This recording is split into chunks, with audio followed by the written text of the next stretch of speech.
In the early hours of tomorrow morning, if it all goes according to plan, a European spacecraft will blast off from French Guiana ahead of a long and perilous journey. BepiColombo will be launched on a mission to Mercury, a planet that only 2 other spacecraft have ever reached. The journey will take 7 years, and as our Science correspondent Thomas Moore reports, Bepi will brave temperatures of 350 Celsius as it nears the closest planet to the Sun. Safely tucked inside an Ariane rocket, Europe's most ambitious ever spacecraft is ready for its 5 billion-mile mission to Mercury. The closest planet to the Sun is scorched by extreme temperatures and intense radiation, and yet there's ice in the shadows that may have been there for billions of years. The mysterious planet is hard to see from Earth, so BepiColombo will take a closer look. We have a long wait, 7-year wait until we get to Mercury, and that's when we can begin our science operations of the instrument. Leicester University built the X-ray telescope that will map what the surface is made of.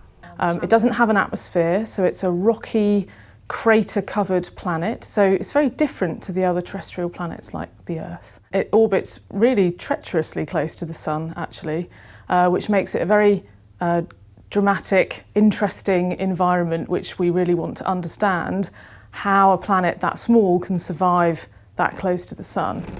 Bepi will be just the 3rd spacecraft to reach Mercury. More have been to the far more distant planet of Jupiter.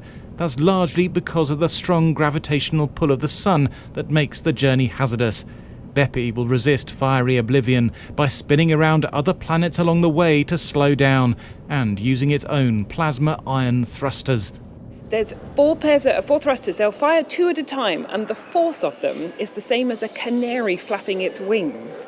But they will be on for so long. It's like the hare and the tortoise. They're constantly decelerating, and so it's the exact thrust that we need.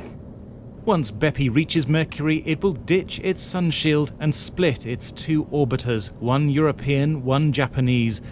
They'll study the planet's structure and its magnetic field over the next year, perhaps 2 if the electronics can be kept cool despite external temperatures of 350 degrees.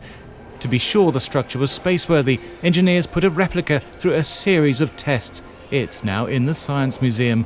This is the actual twin of the spacecraft going to Mercury. Now, it might look quite delicate, but it has been shaped and baked to prove that it can withstand the extreme forces of launch, the vacuum of space, and the very high temperatures of the Sun. And they had to tweak the design as a result. They built in more coolant pipes, and they even changed the stitching on the blanket to hold out more heat.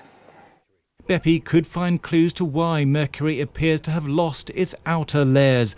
One theory is that they got stripped away in a collision with another large object, cosmic billiards, that could also have shunted the planet into its current position, perilously close to the Sun.